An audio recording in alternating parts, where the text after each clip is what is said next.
Guys, in just a second, I'm going to be introducing author Wendy Walker, and she has two books out. One was released in 17, which was Emma in the Night. That is her most recent. And then the other one that was released in 16 is All Is Not Forgotten. I've read both these books. They are crazy, crazy books. I can't wait to talk to her about these books. Can't wait to hear how she came up with these stories because they are unbelievable. They're psychological thrillers, and I know what was going to happen. So, anyway, here is Wendy.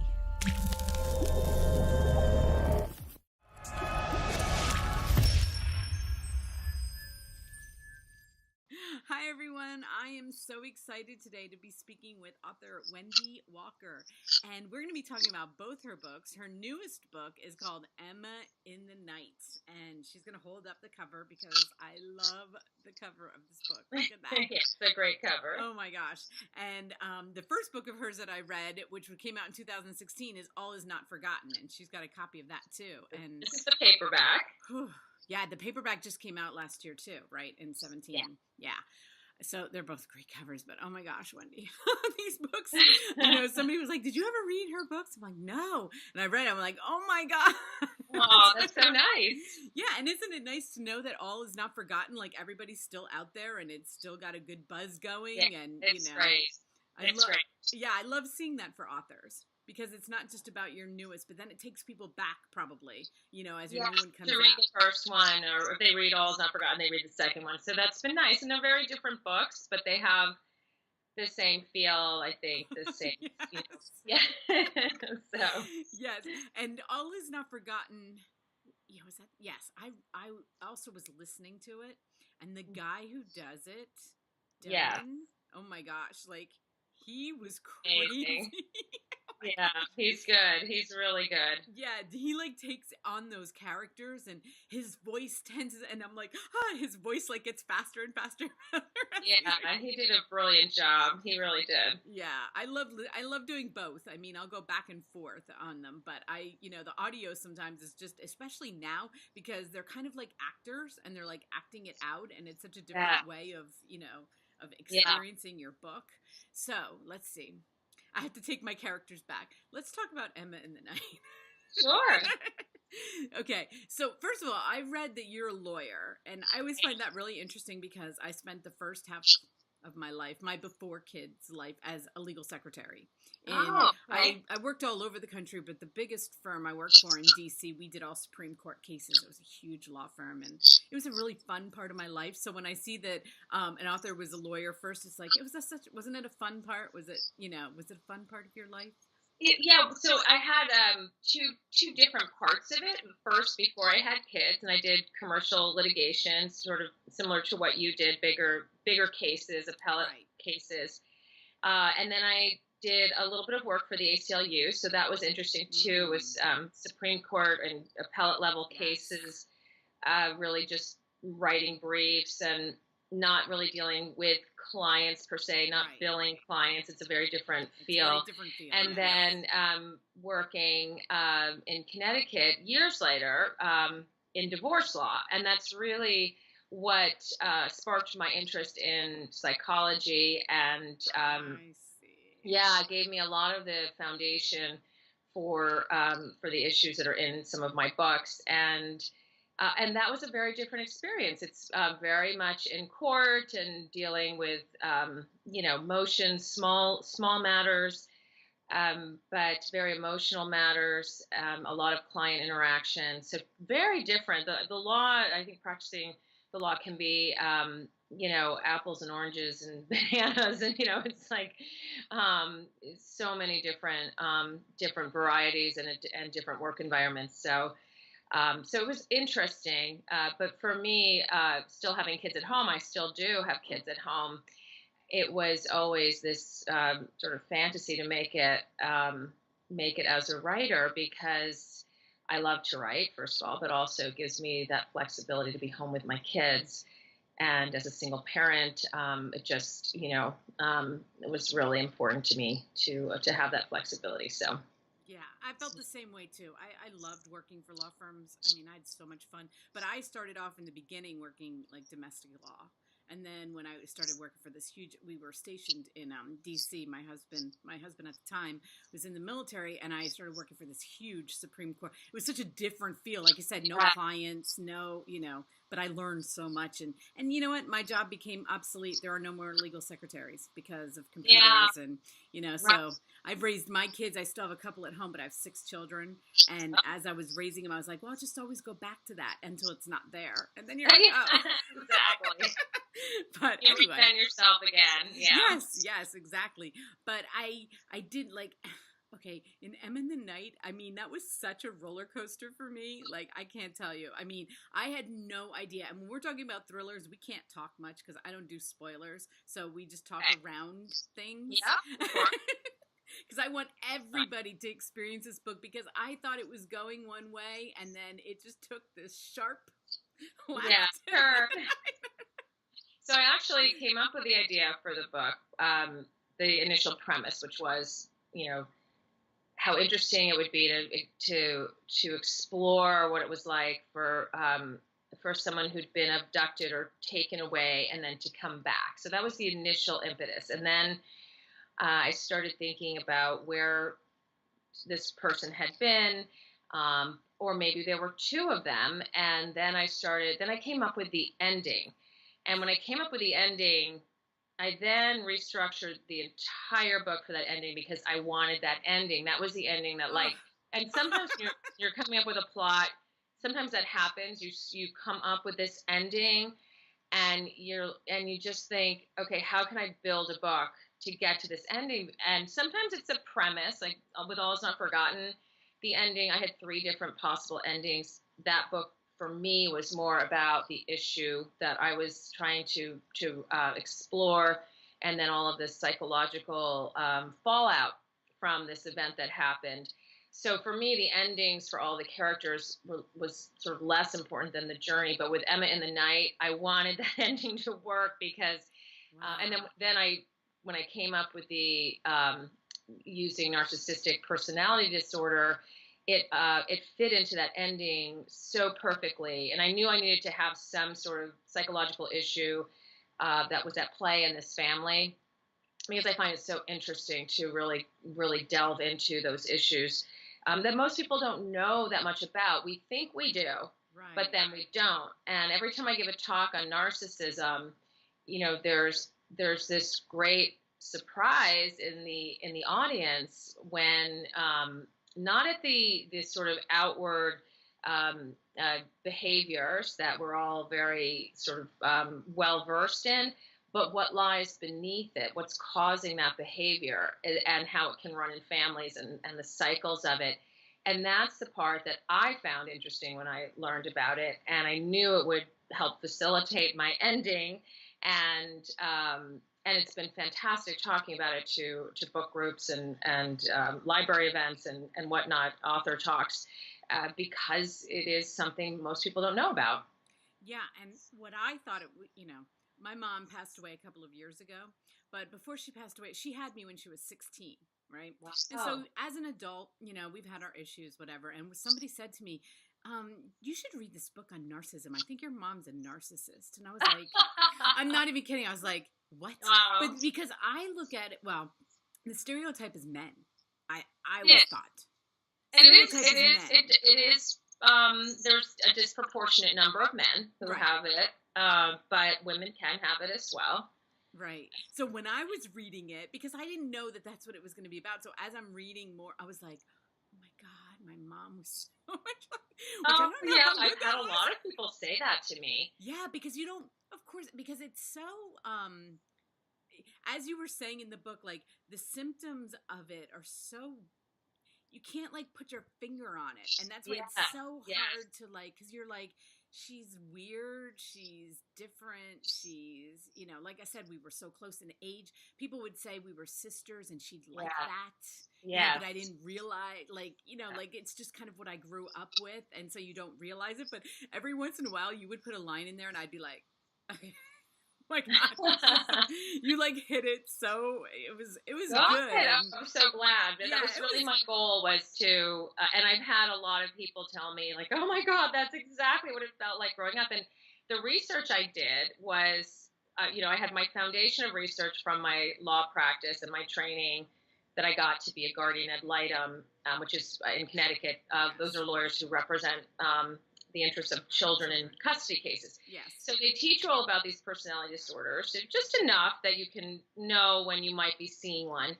And from there, I consulted with experts, but then I went online, and this is what's so wonderful about being an author today. Yes. You can go online, and I read dozens of testimonials and blogs and chat sessions on these websites for survivors of narcissistic parents and spouses. And I really got a flavor for what it was like and what they were trying to describe. And, in the first chapter of Emma, my main character, Cass, is describing how, every day she didn't know, it was like not knowing what clothes to put on because you didn't know if it was going to be winter or summer that day. And how crazy making that is for a child to wake up and not know what you're going to find downstairs in the kitchen when you see your mother. And that level of insecurity and uncertainty every single day is just one of the many sort of factors that can damage children who have parents like this. But that flavor of was something that came through from all those testimonials. Yeah, I love that. I mean, the one thing I remember about my mom is that, I was born in 1964, so I had the whole Farrah Fawcett thing going. Yeah. And my mom would, like, every morning she'd wake me up at this incredibly early hour to make sure that my hair was, like, completely perfect.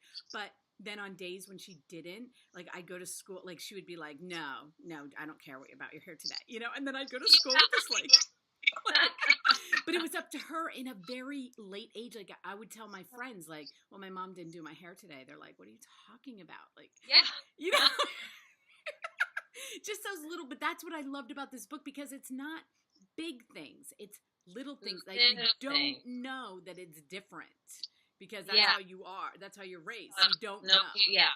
So it's There's no hitting and beating and no sexual abuse. It's just subtle. It's the inconsistency as well that is maddening for children and actually can prevent them from developing normal attachments when they get older. Because for most of us, you learn that you can't get water from a rock, and you go through your life with that lesson. There's a rock, there's no water.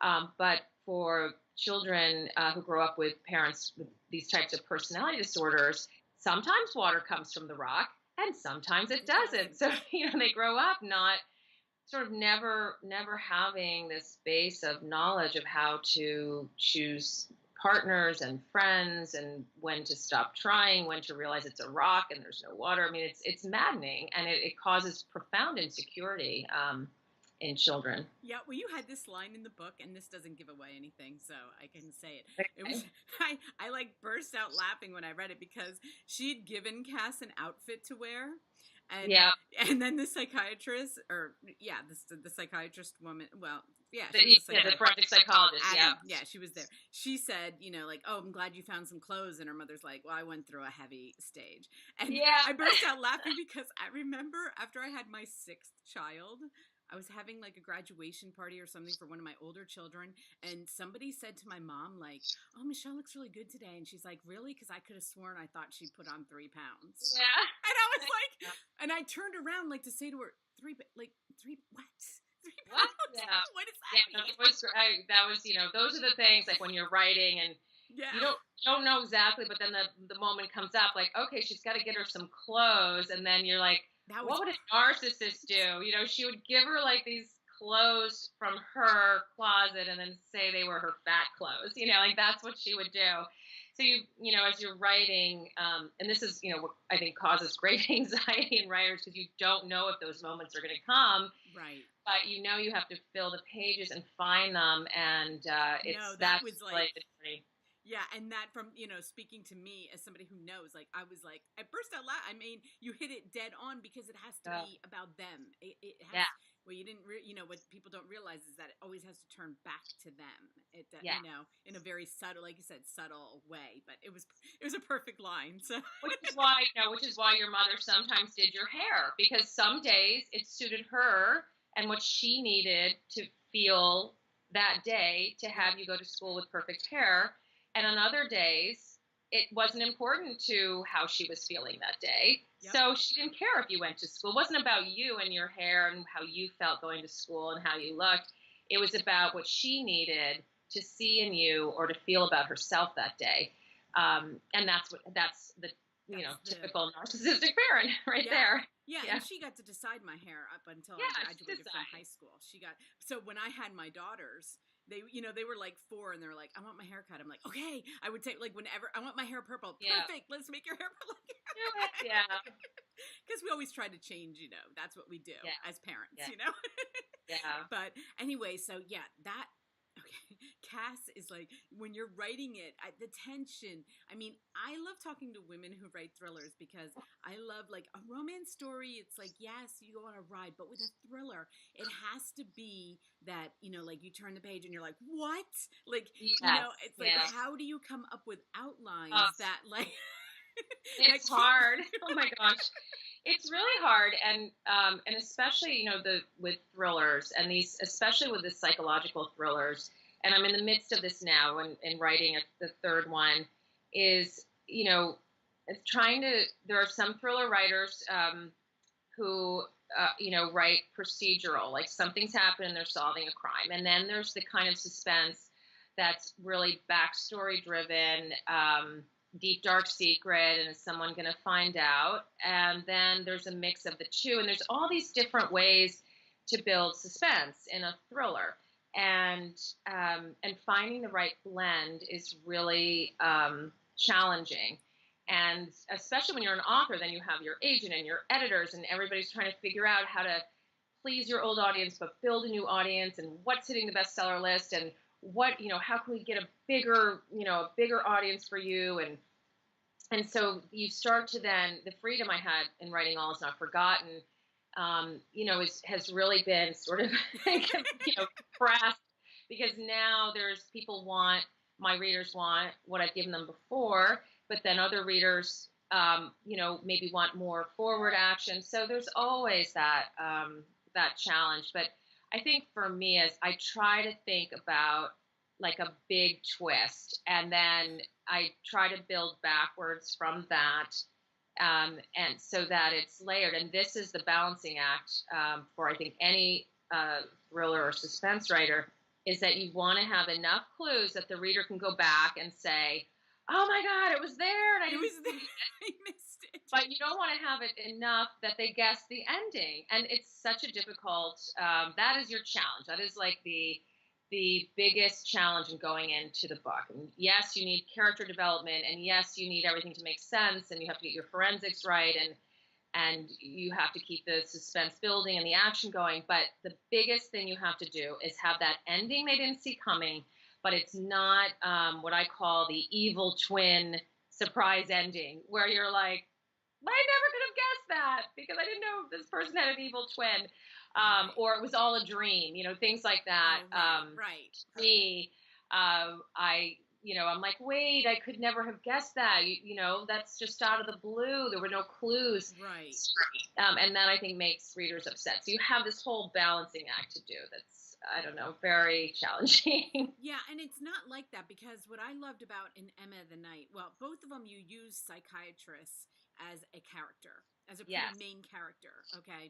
So in Emma in the Night, because when you're writing from her point of view, it's like you can see, because when I got to the end, I was like, oh, I need to go back and, because I'm like that. I'm like the same thing. It's like, because it did I was like, that felt like it came out of nowhere. But I bet when I go back, because she kept questioning things, and she kept, you used her as your character of digging, right. Which I love that you did. I was thinking after I found out you were a lawyer, I'm like, you could have so made this into a legal thriller, but you didn't. I did.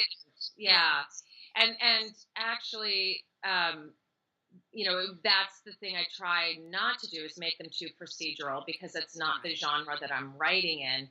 But when I first came up with the plot for All Is Not Forgotten, it was years ago before I was writing psychological thrillers, and I never wrote it, but I had the idea years ago that it would be a great legal thriller, and I had it in my mind, this whole idea of memory science, and a survivor of a crime was really, I thought, a great setup for a legal thriller.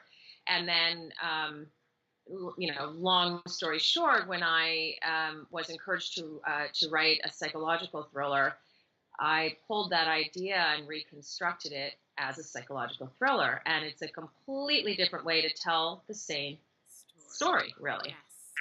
Yes, So. absolutely. And and the psychiatrists were not like the same. They didn't play the same role. Right. So it was, even though I noticed that you used them both as main characters in the books, they had different roles. Yes. And the stories affected them differently also. Yes. Right. And in All Is Not Forgotten, really, the narrator, who's the psychiatrist, is really serving a very different purpose than the more reliable narrator in Emma in the Night, who is the investigator, the one trying. She's almost like the reader. You're almost with her. Yes. Like, yes, what is Cass talking about? What is really going on here? Like, help us figure it out. And she's like on the side of the reader. But in All Is Not Forgotten, that person is the unreliable narrator, and you have to try to figure out what he's lying about, what he's not telling you. And so it's a very different use of those sort of authority figures. Yeah, and I love how you used it in All Is Not Forgotten, because as he's counseling this family, they're having marital problems. Yes. And, as like I said, I'm 53, so I've been there. I've been married twice, so I was like, oh yes, I remember this. I remember, going through.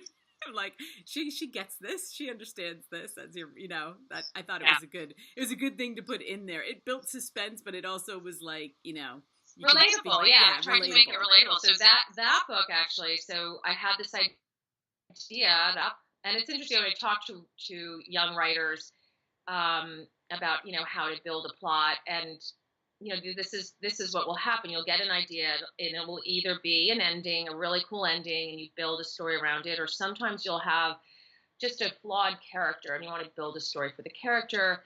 In the case of All Is Not Forgotten, I had this issue of memory science and how it might apply to a survivor of a crime. Right. And from there, it was like I had to build, okay, how can I best examine this issue? So then I had it be a sexual assault, because I felt the erasing of a memory with such an emotional crime, a crime that's so intimate and personal and just affects a person emotionally on so many levels. And then, having to make that choice between forgetting and maybe getting justice. And then what was worse than that? Well, having to choose for your child, right, is much worse than having to choose for yourself. So then I was like, okay, now I have it. I had, but I started with that issue, with the science and the issue around it. And then I built the teenage girl, and then she had to have parents who were in conflict over making this decision. But then I had to figure out who's telling the story, because whoever is telling the story needs to be in the head, the emotional head of all of the characters, the mother, the father, and the girl. And also in communication with the police, because he needs to find out things about the investigation. So it really required it to be this psychiatrist who was serving the whole family. And in that way, he could really get into the things about these characters that they're not telling each other, and they're not telling anybody else. So it was really a mechanism to tell the story, and then he took on a whole life of his own. And then that was the joy of writing that book, was that once I got into the head of this, this male psychiatrist, it was just blissful to write him every day, because I knew exactly who he was. I knew what he thought. I gave him all sorts of, different pontifications and, all the ways he sort of thought about all these characters. And it was really, really seamless to write that book. Yeah, and like I said, I listened to that, so I thought it was great. I thought Dylan did such a great job with that book. Yeah. I mean, it was, it just Yeah. adds that extra, little Yeah. thing to it. Because a lot of times I do whisper sync where I'm on my Kindle, but it connects to the audio. Did you ever hear of that? Oh. And they go back and forth. So like if I'm reading, but then I got to go drive, it just picks up in my car wherever I left off. And, Oh, that's great. And they connect. Yes, it makes my life doable. So, Yes. Yeah, that's fantastic. yeah, so I'm really grateful for that. Okay, so these both came out a year apart, basically almost the same month. So does that mean that this year we're going to get one? No, actually, we're going to be staggering it probably next spring. So it's going to be another year for the next one. The paperback for Emma and the Night will be out in the summer, so that will be a release that will be happening. It won't be a new release. And the reason for that is really just trying to find, this is more a business decision, right? So the summer is really packed with thrillers. Yeah. And we're starting to see them now spread out more throughout the year to try to just give them more space, right? More readers who love thrillers, who, in the summer, all the thrillers come out. Yeah, and maybe they'll read 3 or 4 of them in the summer, but there'll be, 20 or 30 that come out. So now you're starting to see them come into the fall. We saw a couple come in January. So I think we're thinking in a year, and also to give it, it's not finished yet. So that's the other thing. I've been going back and forth with 2 different novels, which one to put out next. And one is written and one is somewhat written. So we'll see. But in any event, they like to give a year to really build up a book. It's amazing. People ask this, like, why does it take so long if it's written?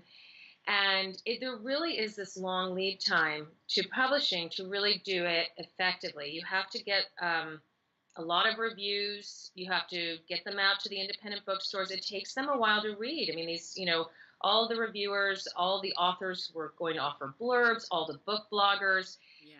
They have stacks of books. So they may need 3 months to even read your book and get to it, and then to post a review or to, start building buzz.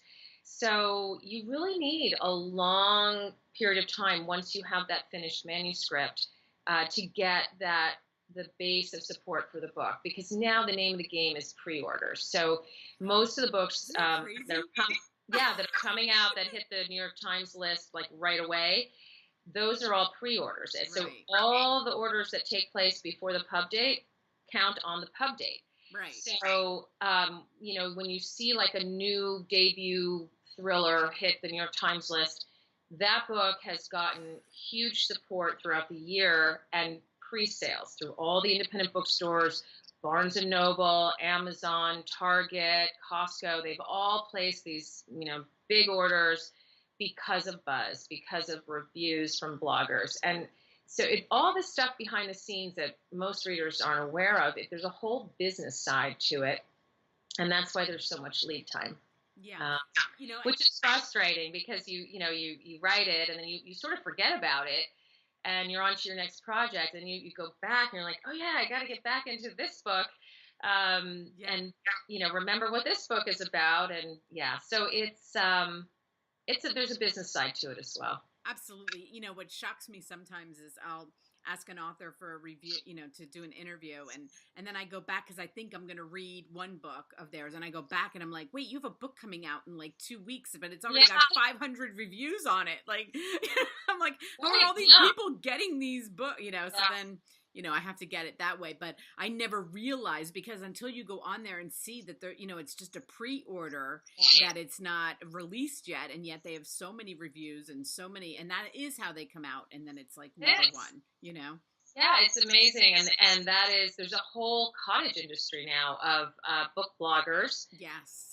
Who get advanced copies, and then they post reviews, and they'll post them on Goodreads, and they'll post them on Amazon, and they'll post them on their blog. And that is really becoming a whole other little cottage industry that's, which is great because people who love to read, it's something you know, that people can do from home. And it supports authors, so it's a great thing. Yeah, and for me, like I go on Instagram and all my book bloggers are on, Yeah. and then I'm like, they tell me, they'll be like, read this book, read this book. So yeah, I love my book because they get them ahead of me, and I love, Yeah, no, it's great. Yeah. It's great. It's quite Yeah. quite a different thing from when we were growing up and you just go to the bookstore and there were the Yeah. books, You just see what's there. You go to the library. Yeah, go to libraries. Yeah. Yeah. So, all right. Well, we will be looking for that next book. But in You? the meantime, can you put up those covers because these books are doing so well. Okay. I mean, like I said, It's not forgotten. This is the paperback that's out now. Yes. And then Emma in the Night and I'm not sure. I think the cover for the paperback will be the same, but we'll see. Sometimes they change it up. Sometimes they also do. Forgotten that they changed the cover for the paperback. Sometimes what happens is you come up with a great cover, which I thought the hardcover for All Is Not Forgotten was a great cover.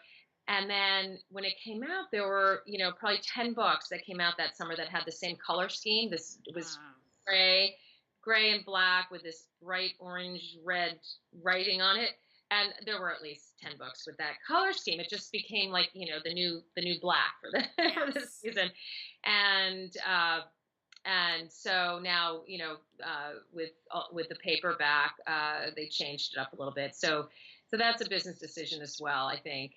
But this cover for Emma in the Night, which I love, I think it really captures the essence of the certainly the first scene of the book. Yeah, when the girls disappear.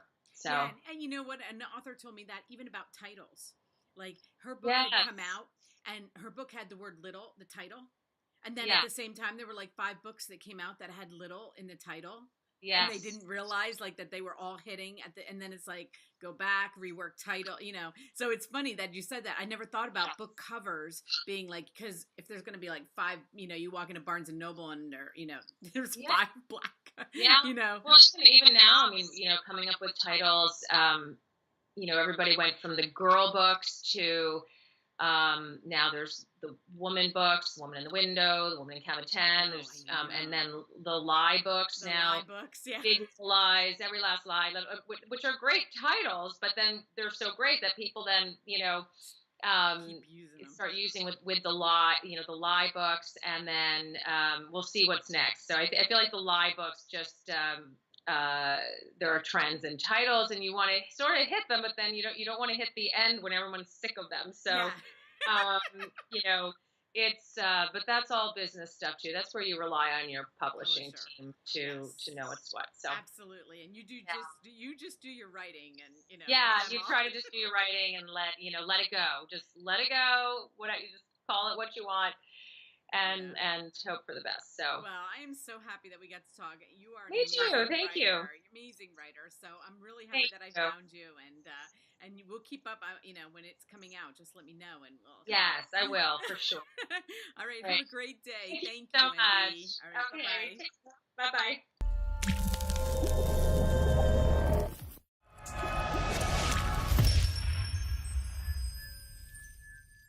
Guys, well, thank you for making it till the end of the video. I love talking to Wendy. She was so informative, and I love the way she talked about writing her books. And during the video, the sun came out, which you see right here. My lighting is weird, but my mic broke. So I have to get a new mic, but that's all okay. I mean, Wendy and I had Skype issues in the beginning, so, we did it though. It took us a while, but we did it. And thank you so much, Wendy. I will have all of her links listed underneath here. Her books are amazing. She is such a great writer. I am so happy that I found her. And if you liked our video, please hit like. And if you'd like to subscribe to my channel, please hit subscribe. And thank you guys.